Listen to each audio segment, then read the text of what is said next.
Tinatayang nasa 60 bilyong piso matitipid ng gobyerno kapag sumunod sa tamang presyo ang Department of Public Works and Highways sa pagpapagawa ng mga proyekto.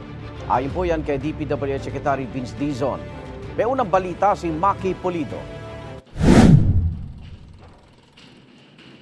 Sa tansya ni DPWH Secretary Vince Dizon, nasa 60 taga-DPWH, kontratista at politikong sangkot umano sa anomalya sa mga proyekto kontra baha ang magpapasko sa kulungan. We're very, very confident na kulong to mga to.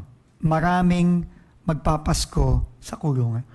Yung mga karapatan po ng mga tao na sangkot po dito ay kailangan din galangin. But it's not to say that we are not hell-bent on getting them to prison if they are found guilty of the crimes charged. Ang Department of Justice ipinatawag na mga respondent sa 5 reklamo kaugnay ng mga ghost flood control project na iniimbestigahan ngayon. Sa November 10, magsisimula ang preliminary investigation at planong matapos ito sa loob ng 1 buwan. Pinagtitibay natin yung paglilikom ng ebidensya. Ito ba ay makakatulong para sa matibay na pagsampa ng kaso laban sa isang akusado. Kaya po nagiging maingat na tayo. Kasi hindi naman din tayo pwede mag-shortcut. Pumirma naman ang DPWH at Philippine Space Agency ng Memorandum of Agreement para sa paggamit ng satellite imagery sa pagmomonitor ng mga proyekto ng DPWH. Ayon sa DPWH, bloated o higit sa tamang presyo ang mga project cost sa mga nakalipas na dekada. Sa Region 4B o Mimaropa halimbawa, batay sa pagsusuri ng DPWH, prenesyuhan ng DPWH ng higit 23,000 pesos per metric ton ang aspaltong wala pang 6,000 pesos sa merkado. Higit 1,400 pesos per cubic meter ang graba na 600 pesos.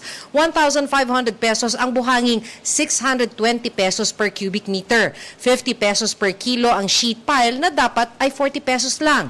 Ibang halaga ng patong sa iba pang rehiyon pero overpriced din.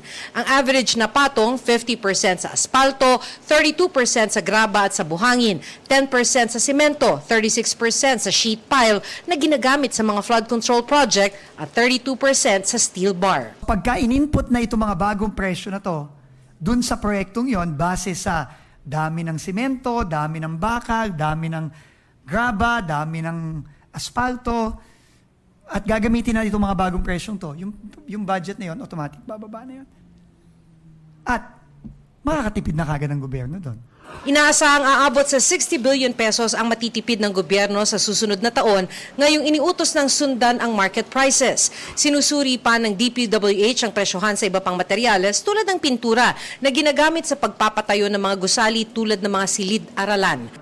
Ito ang unang balita, Maki Pulido para sa GMA Integrated News.